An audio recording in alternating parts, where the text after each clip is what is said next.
Hello and welcome to the podcast, 10 Lessons It Took Me 50 Years to Learn, where we dispense wisdom for your career and your life. My name is Duff Watkins and I'm your host. Our guest today is Ellen Langer, who is professor of psychology at Harvard University and happens to be the first female tenured professor at the psychology department. Ellen, welcome to the show. My pleasure. A lot of folks may not be familiar with the work, so let me introduce you. First of all, you have won 4 distinguished scientific awards, the titles of which are so long we can't say them on the show because I can't remember them. Also, the bottom line is this. The work that you've done in psychology, anyone who is studying psychology in an American university will be reading your stuff, probably in the textbook that you contributed to or co-authored. And you're an author. You have over 200 published articles. You have written 6 books, soon to be a 7th. And the sum, as I see it, is you're one of the key people who has helped drive mind-body medicine from the fringe to being mainstream, from being a new age, wanky kind of thing to being conventional medicine. Does that sound right? Sure, why not? But wait, there's more. You've been such a key influence in positive psychology that you're called the mother of positive psychology. You're also called the mother of mindfulness. So my question, what is it with the mother thing in American psychology? I think it just means I have a lot of children. I think it's a very nice place to be. Good. So you don't get tired of that. No. Well, of your 6 books that are currently published, I want to mention 2 in particular. One is a book called Mindfulness. It just attained its 25-year anniversary. So listeners, what I want to say, when a book lasts for 25 years and still keeps being published, that means 2 things. 1, it's very good. 2, statistically, it means it's highly likely it will be published for the next 25 years as well. So basically, we're talking about a classic here, Mindfulness. The second book that I want to mention is called Counterclockwise, a book that is so significant, so important, it actually has been mentioned on the Simpsons television show. You know you've arrived academically when you get mentioned on the Simpsons. I know what Counterclockwise is about. Could you just sum it up in a sentence or 2, Ellen? Sure. First, I'm struggling to see whether I should correct the number of books or not. It's many more. Now, go forward with Counterclockwise. It was based on research I did in 1979, a long time ago. And what we did was to have old men live in a retreat that was retrofitted to 20 years earlier, as if they were their younger selves. They spoke about the present events, past events, and the present tense, and so on. So everything was for them to put their minds in the place it had been 20 years ago. And this was the first test of the mind-body unity study idea, which is basically mind-body are just words, put them back together. Wherever you put the mind, you're necessarily putting the body. So this was the first study where we put the mind in a strange place. These are men around 80 years old or such. They lived this way for a week.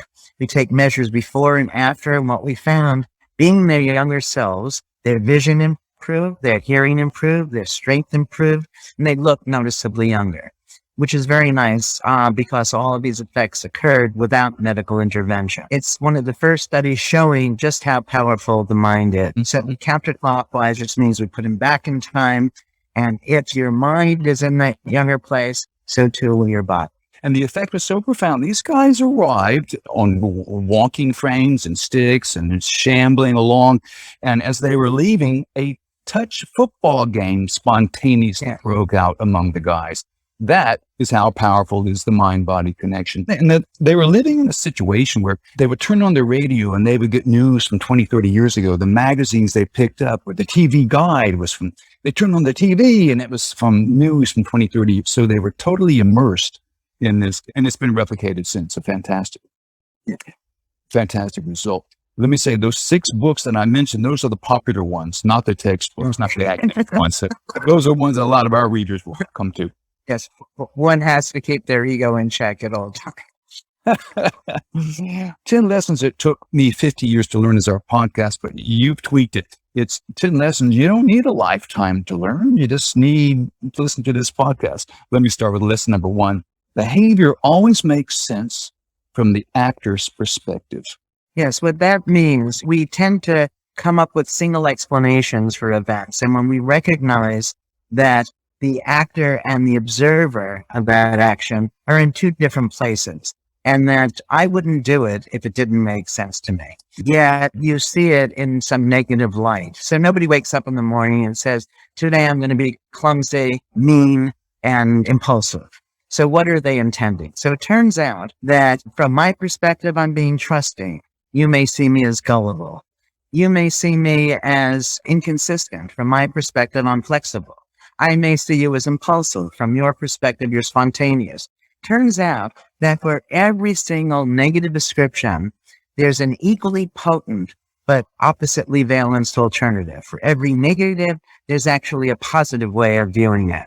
And when you do that, then you have a better understanding of the individual. More important than that, you become less judgmental. You may not like me for being gullible, but when you recognize that I'm being trusting, then all of a sudden you have no interest in changing my behavior. So this is the best way, I think, for people to become less evaluative. When they realize that the person is behaving in a way that makes sense to them, then I am free to be less judgmental about that, about you. Right. Lesson number 2, certainty is a mindless illusion. Yes. Everything is always changing. Everything looks different from different perspectives. Yet schools, podcasts, newspapers, magazines always give us information as if it's absolute. And what happens is when you hold the world still, when it's actually in flux, you end up with less control than you otherwise would have, even though the whole thing is designed in part to give you control. Mm-hmm. Uncertainty is a fact of life. If you embrace uncertainty and exploit the power of uncertainty, you're going to be much more successful in all of your ventures. So when you're taught something, so for example, I was taught horses don't eat meat. Now, and it's just a fact, you accept it. But it turns out I was at this horse event. This man asked me, when I watch his horse, well, he goes and gets his horse a hot dog. Well, Harvard, Yale, all the way through. I'm thinking, this is ridiculous. He brought back the hot dog and the horse ate it. And at that moment, I realized that everything I thought I knew could be wrong. I often start talks by asking people. So I'll ask you, Duff, how much is 1 and 1? Well, 2, everybody knows that. Yeah, except it's not right. It's not always 2. If you add 1 cloud to 1 cloud, 1 plus 1 is 1. You add 1 wad of chewing gum to 1 wad of chewing gum, 1 plus 1 is 1. You add 1 pile of laundry to 1 pile of laundry, 1 plus. Okay, so the point is that everything depends on the context in which it's embedded. And we tend to learn information in a context-free way, which leaves us mindless, where we think we know, but in fact we don't. So if your listeners were to take nothing else from all that I'm going to say and have said away from this, to learn something, recognize the importance of uncertainty. Everything is uncertain. And people now tend to make a personal attribution for uncertainty. I don't know, you maybe, maybe you know, therefore I'll pretend or feel uncomfortable or less than. But they should change that to a universal attribution. I don't know, you don't know, nobody knows. They can't know, right? And so then not knowing becomes fun. It motivates you. If somebody asks you how much is 1 and 1, you're not going to mindlessly answer. You're going to pay attention to the situation to see which of the many answers may be the correct answer, right? So that when we think we know, we tune out. We shouldn't think we know because we can't know. When you don't know, and you know you don't know, and you know it's okay not to know, then life becomes interesting and become more and more. Let me ask you, so why do we cling to certainty? Even though it's an illusion, why do we pursue it, pretend along with it, wed ourselves to it assiduously? We're taught from the very earliest ages, and especially reinforced in schools, that there are absolute answers, and that the more of these you know, the more successful you're going to be in life.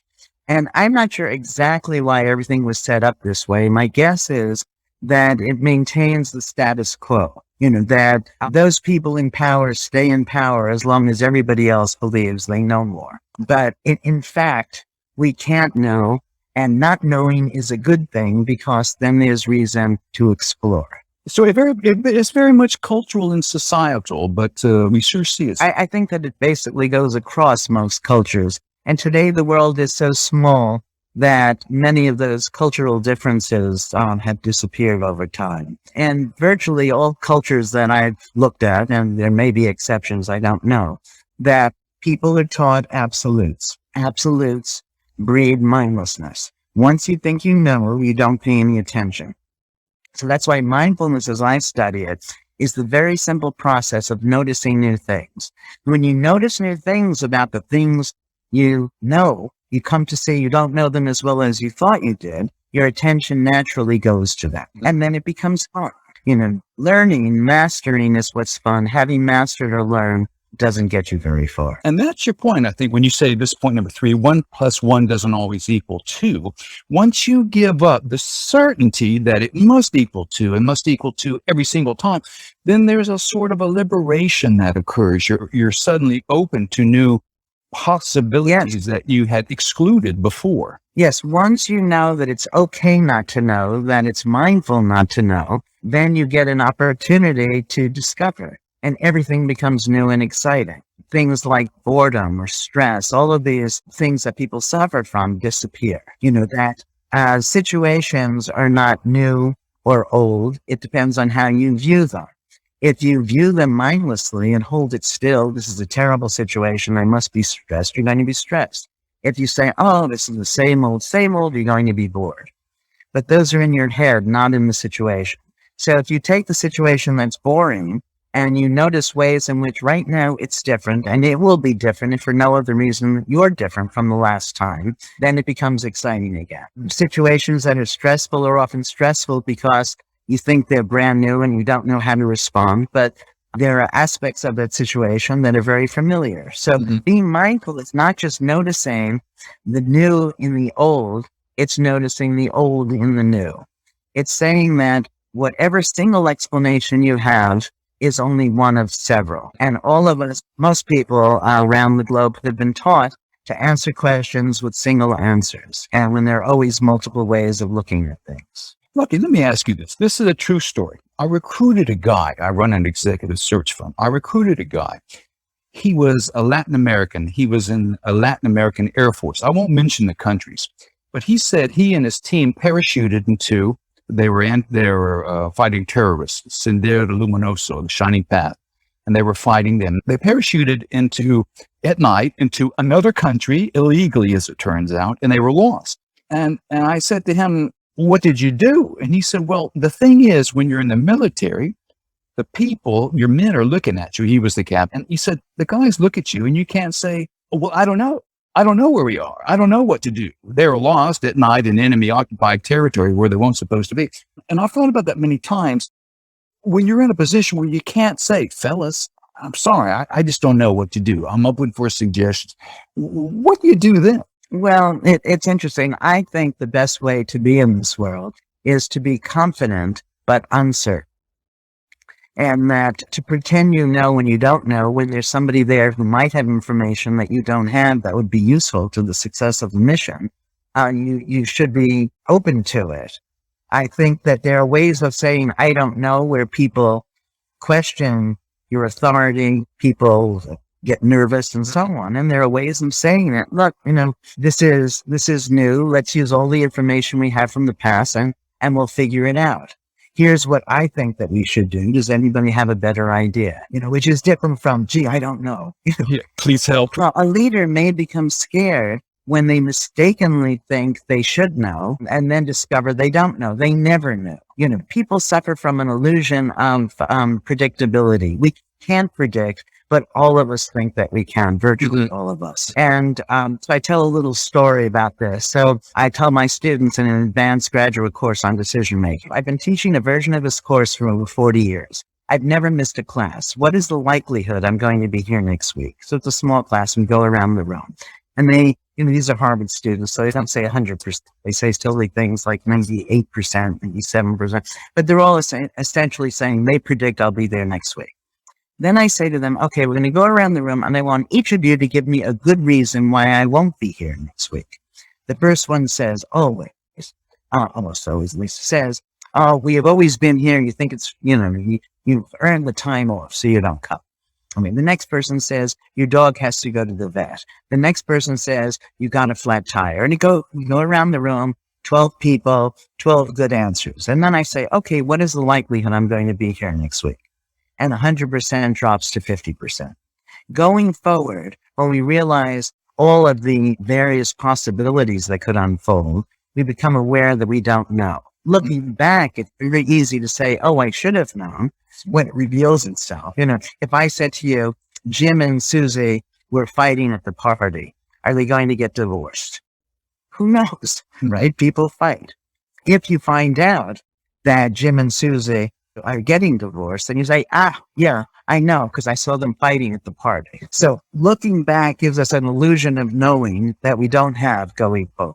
It's the ex post facto reasoning and confabulation that occurs. And going to the military situation, confident but uncertain. Let's all write that down. That's a good way to be. And the illusion that my captain commander friend had was that he knew what the hell he was doing anyway. So he was clinging to an illusion when he landed. Yeah, that if he knew exactly what it was, what he was going to do, that would mean that everything in that situation was perfectly knowable. And, all you need is a log, a tree that fell that blocks the path, that he was supposed to take.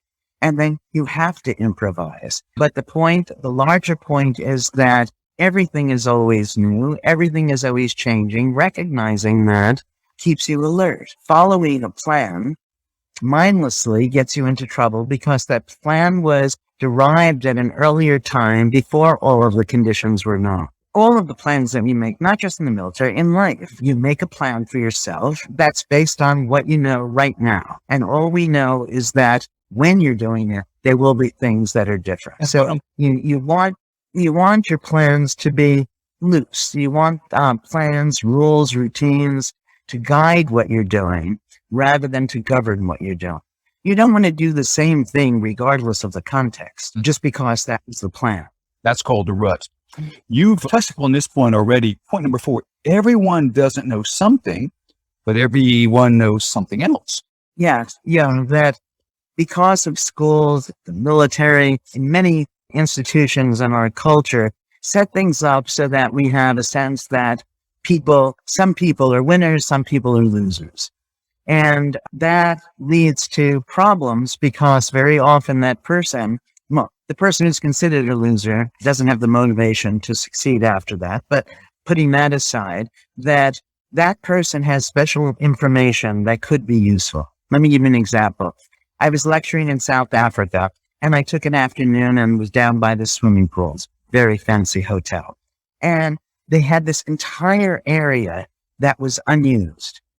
And with very expensive real estate, right? The only person who knew that was the lowly cabana boy. But who was going to ask his advice? All right. Simply that everybody knows something. If we assume that only the people who get A's in school or who win the football game or whatever it is are the people who know, we lose out.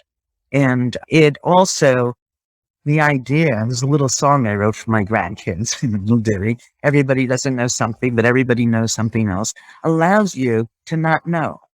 And so that commander you were talking about, or that teacher, or me with my grandkids, should feel free to say, gee, I don't know. Let's find out. Rather than the assumption that we have the information that we can't have because things are changing. And then we pretend we distance ourselves from the kids, from the army, from the students, and everything proceeds in a less efficient manner than it otherwise would. And this is the tenor of the conversation I'm picking up from you. This uncertainty is not to be dreaded necessarily. It can be embraced. No, it's to be embraced. It's to be embraced. In fact, the bottom line to all of this is that the power we seek is found in exploiting uncertainty. The uncertainty is there. You can ignore it if you want, which people do, or even be oblivious to the fact that things are uncertain. But once we recognize it, then everything becomes new and everything becomes exciting again. And so, that when you're mindful, which is, again, for me, just the simple process of noticing new things, and that puts you in the present. You have all of the silly stuff that people say, be in the moment. It's an empty instruction because when you're not there, you don't know that you're not there. The way to be in the present is just simply noticing new things. As you notice those new things, the neurons are firing, life is exciting, and you're going then to be in a position to take advantage of opportunities to which other people would be blind and avert the danger not yet arisen. That we have your soldiers in the middle of some godforsaken place in the middle of the night. And if they are aware that they don't know and that it's okay not to know, then all of a sudden they're going to see things and opportunities that they might otherwise have missed. I don't know what not being a soldier, traveled in that way. I don't know what to use as an example, but hopefully your audience can fill in the blanks. You spoke to this point number 5. Every negative ascription has an equally potent but opposite alternative. Can you elaborate on that? I'm not sure I grasped that. Yeah. Okay, that's what I had said earlier. We can do it as far as characteristics of people. So that's why I said, you can see me as inconsistent or you can see me as flexible. One is negative, one is positive. You can see me as impulsive, you can see me as spontaneous, gullible or trusting, and so on. But it's also the case that with events don't come with a valence. Events are not good, not bad. They're nothing. They're just events. And it's the way we think about them that makes them positive, negative, neutral. So you and I go out for lunch. I always use this example. I'm not sure why, but nevertheless, we go out for lunch and the food is good. Wonderful. Okay.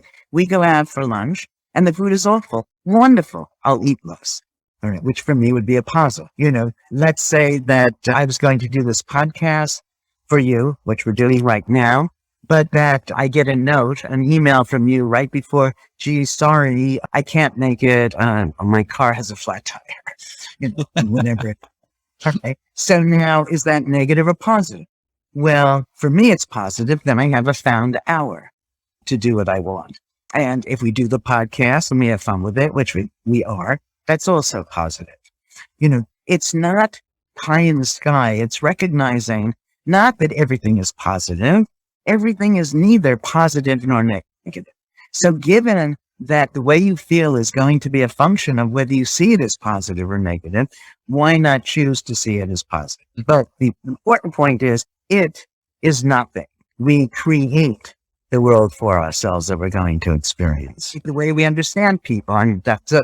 So if I see you as inconsistent, I might not want to have anything to do with you. It's annoying. If I see you as flexible, then I embrace you and I look forward to our interactions. So what I'm suggesting is the same expression, inconsistent, flexible, they both equally describe the situation, your behavior. One leads me to feel good. One leads me to treat you more respectfully, and the other quite the opposite. So that's the choice. Given that we can choose how to see things, I don't see an advantage in seeing them negative. And that's the point number 6, that outcomes are neither good nor bad, independent of how we see them. I read that and I thought, Ellen, you've been dipping into your Epictetus again. You've been dabbling in the Stoic philosophy. Yes. Next question. I learned this in high school, and I'm still trying to wrestle with. Epictetus said, for those of you who don't know, he said a long time ago, we are not upset by the events that occur, but by our opinions of the things that occur. And your point, Ellen, is we actually have a bloody choice as to how we see, interpret, view. Right. But it's people and events. That every time that we're making an evaluation where we think it's in the thing, it's not. It's in our minds. And so stress is a result of these views rather than the event itself. And when you realize that every time you're feeling something negative, that you've implicitly made a choice that might not be working for you. And so we have all of this. It says over and over again, we have far more control over our lives than most people realize they do. And the way to experience that control starts off by this appreciation of uncertainty and this active noticing. Everything changes. And that takes us to point number 7, to feel differently, view it differently. And one of the more cited experiments in psychology is the chambermaid experiment. Can you talk a bit about that? Because I think it's such a beautiful illustration of what you've been talking about. This is a more recent test of the mind-body unity theory. So we took chambermaids and we asked them how much exercise they get. And despite the fact that they're working all day long, exercising all day, these are people making rooms in hotels. Right. That's right. They see themselves as not getting any exercise because to them, exercise, according to the Surgeon General, is what you do after work. And after work, they're just too tired. Okay, let's put that aside for the moment. Now what we do is we take these chambermaids and divide them into groups. In the important group, we teach them that their work is exercise. Making the bed is like working on this machine at the gym and so on. The only change for them is their mindset. Now they see their work as exercise. All right. So we take all sorts of measures and we repeat them at the end of 3 weeks. And are they eating any differently after this? No. Are they working any harder? No. We get as much information as we can. The only thing that seems to be different is the mindset. As a result of now seeing their work as exercise, they lost weight. There was a change in waist to hip ratio, body mass index, and their blood pressure came down just by changing their minds. Let me restate that. They're doing the same job, the same way. All you did was say, think of it as exercise, and their physiological responses as easily measurable, weights, blood pressure, things of that nature, reduced, and they simply became healthier by thinking of it as exercise. Yes. Yeah. And we have a lot of tests like this with all different diseases and so on. We'll talk about it in a moment. But the main idea is that the world, in some sense, it just is. It's an is. It's not anything in particular. Then we act on it. And the way we categorize and understand things is going to determine the way we use that information. And when we realize that 1 in 1, for example, is only sometimes 2, that most of the times horses don't eat meat, but that we can't be sure of any of this, then we stay tuned in, the neurons are firing, and that's good for our health, and we end up with far more control over every aspect of our well-being. Can I just say, I too went to Yale for grad school, and I didn't know horses eat hot dogs. I mean, what kind of, there's some serious gaps in my education. Okay, no, that's what that's the point. That's what they teach us.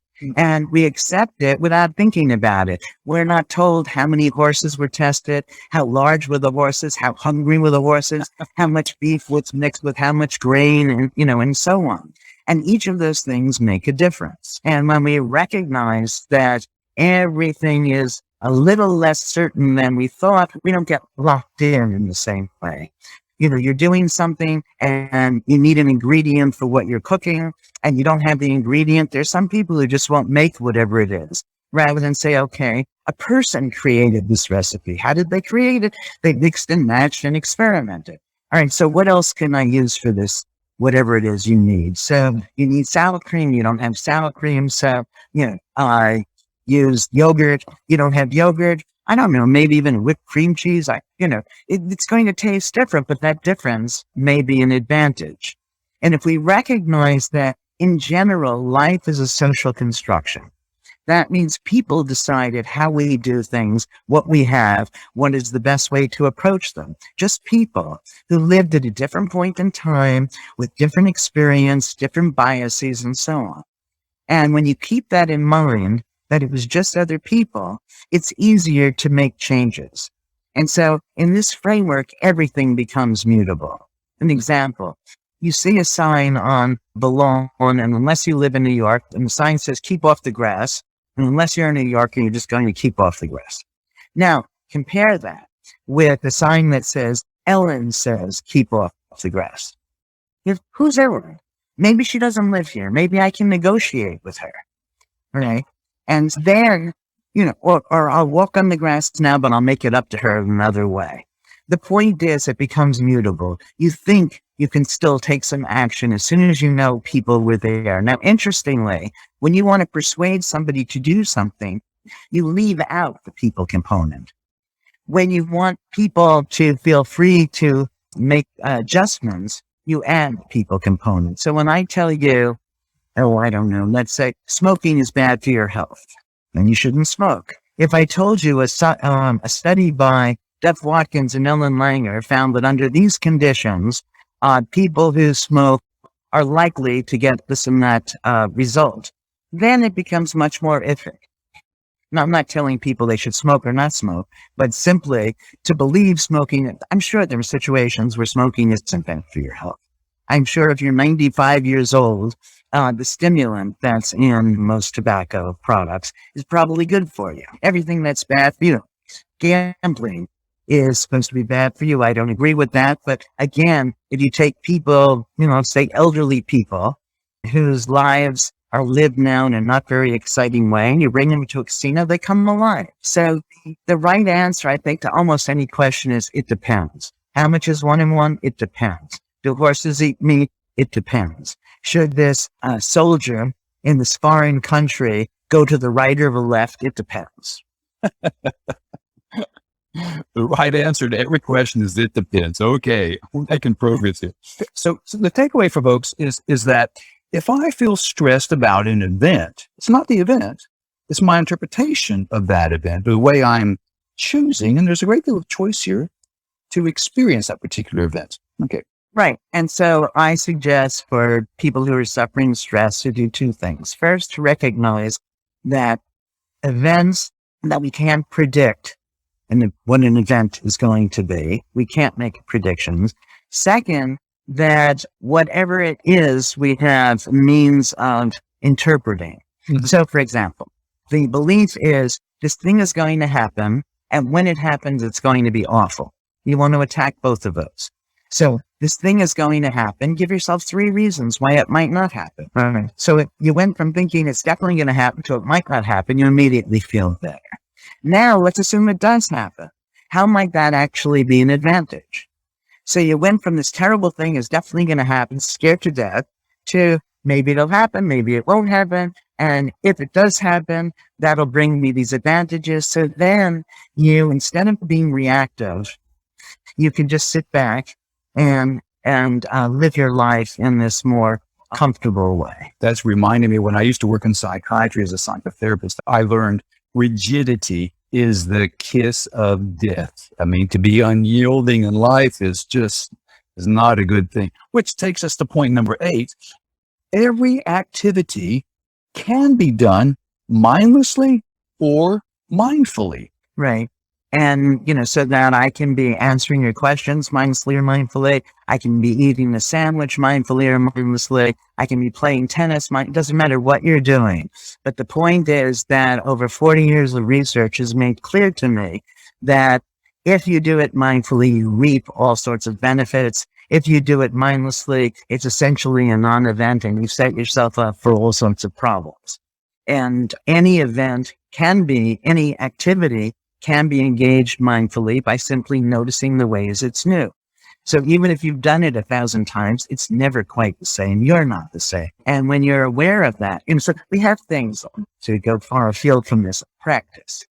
Most people are taught in learning a musical instrument or a sport, keep doing it until it becomes second nature. Terrible, because what that means is keep doing it till you don't have to think about it anymore, until you're mindless. Now, that would be fine if you knew that you had the very best way of doing it and nothing was going to change.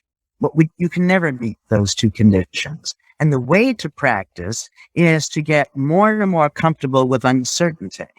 So you stay tuned in.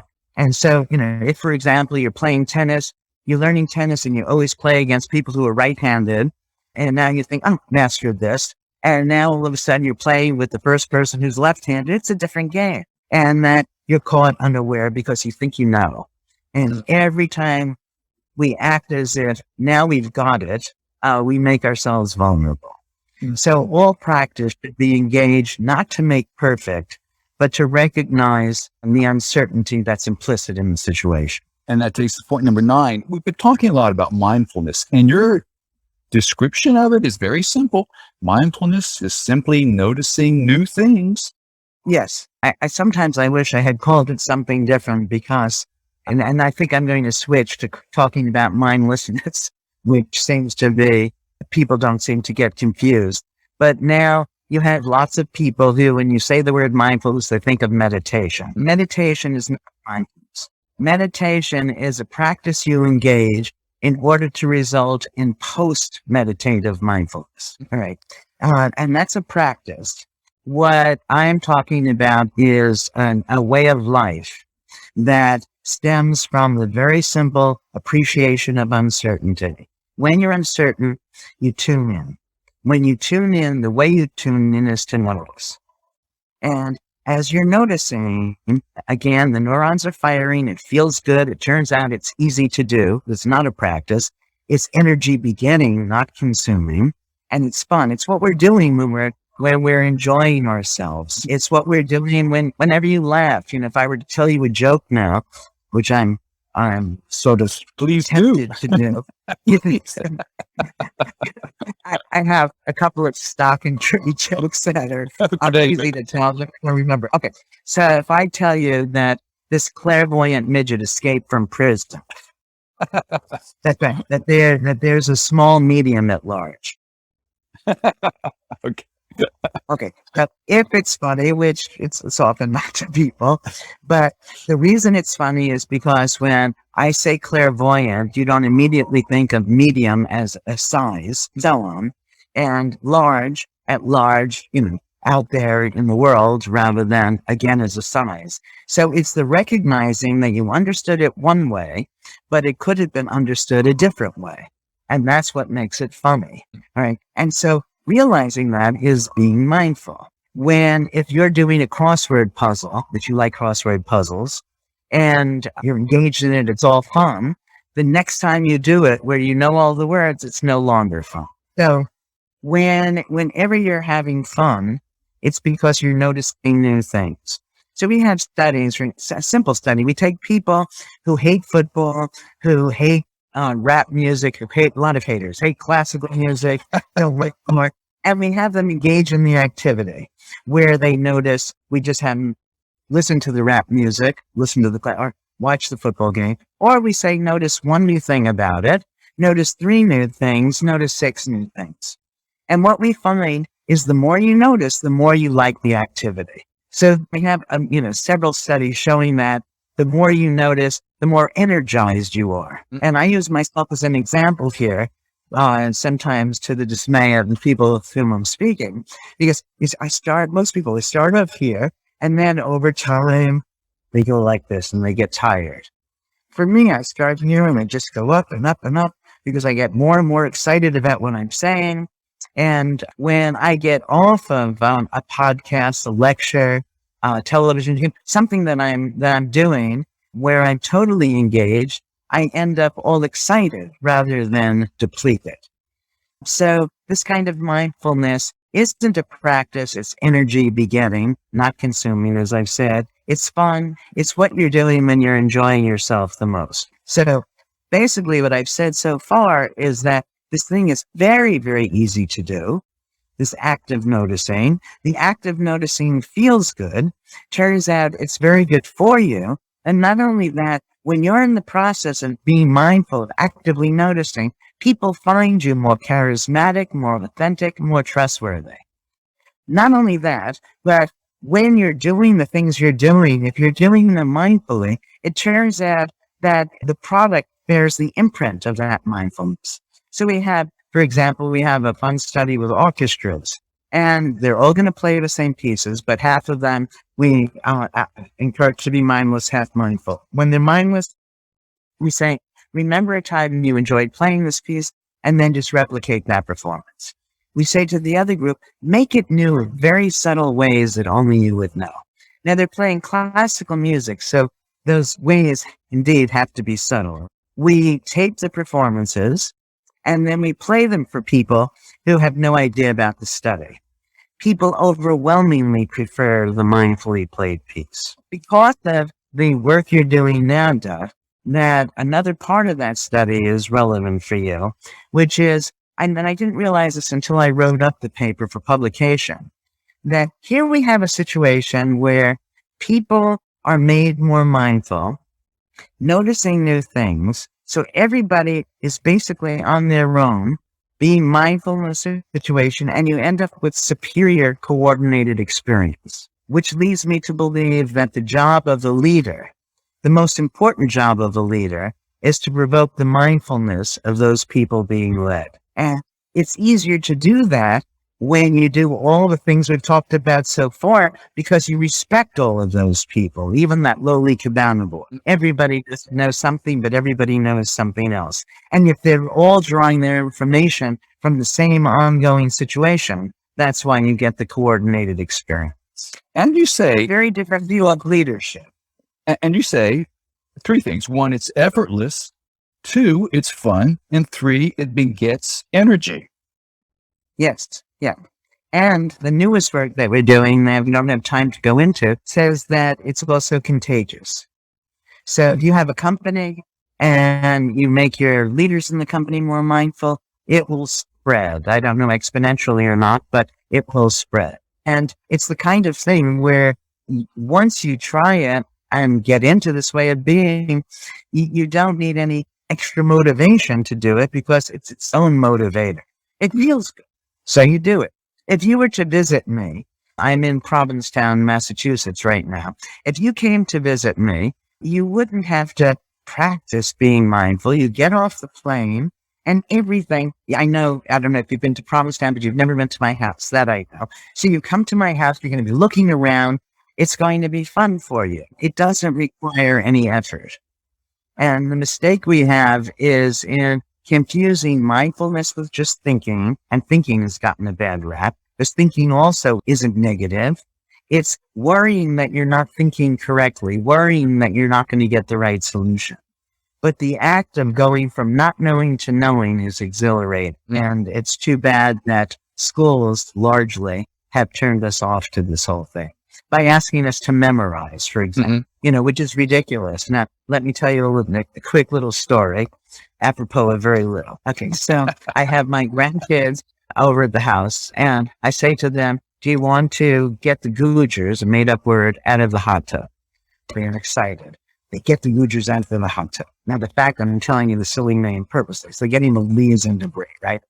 The next week, they come over, and they say, Grandma El, can we get the googers out of the hot tub?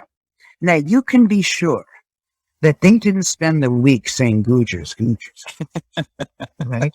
That because it was meaningful to them, because it was fun, they instantly knew it. And yet you have schools telling us the way we're supposed to learn is to memorize. And I am telling you the way you're supposed to learn is to make things meaningful. And the way to make them meaningful is to notice new things about them, to make them personal, and so on. And then you just know it. Well, it turns out for you, for me, for most people we know, probably 98% of what we know, we didn't memorize. So I ask the question, why do we teach people the importance of this activity that in their life is going to cover so little territory? Anyway, if you're mindful and you notice things about it, you're likely to remember it. And if you're mindful, noticing things about whatever it is, you're going to be enjoying it and energized while you do it. I have an anecdote for you because it reminds me of your orchestra story. Paco de Lucia, who is to me, is the best flamenco guitarist, practices 10 hours a day. Flamenco is all rhythm. And he started playing with Al Di Meola, John McLaughlin, jazz guitars, where it's all improvisation. And he said, when he started playing with them, it was very, very difficult. So contrary to what he did before, what he's one of the world's best at. He said, now, after practicing and playing with those guys, he cannot live without it. And I thought to myself, that to me illustrates what you're talking about. It starts off as difficult, but he stayed with it and he changed. Well, became activity.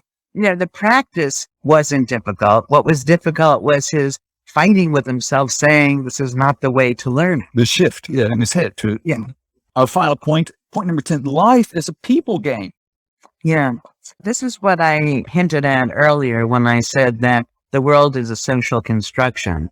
And when you recognize that it was created by people, to the extent that it doesn't work for you, it occurs to you to change it. So, for example, when I give a talk, I might ask, how tall are you? You look very tall, Duff. 6'1" in U.S. terms. Okay, good. So you're 6'1". Let's say you were in the audience. I'd ask you to come up to the stage. I'm 5'3", so we look like this. Okay? Then I'd ask you, can you put your hand out? And you put your hand out, and I put my hand. And your hand's probably 2-3 inches larger than mine. And then the question I would raise is, should we do any physical thing the same way? It seems absurd. Should we hold a golf club, a tennis racket, do anything physically the same way? Because physically we're so different.